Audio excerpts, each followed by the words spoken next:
माननीय मुख्यमंत्री महोदय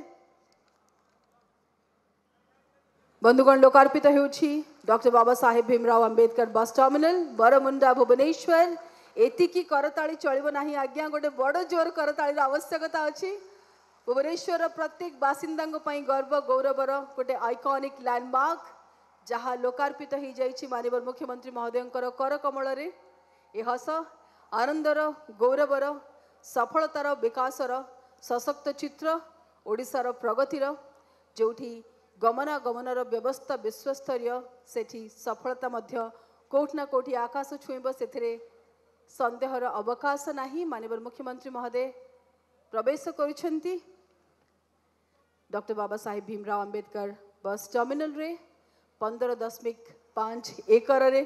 परिव्याप्त फैसिलिटी जो थे बहुत प्रकार सुविधा अच्छी जनसाधारण एवं आज माननीय मुख्यमंत्री महोदय निजे समस्त मेजर एरियाज को जाई कौन सुविधा रही कोभली भाव में साधारण जनता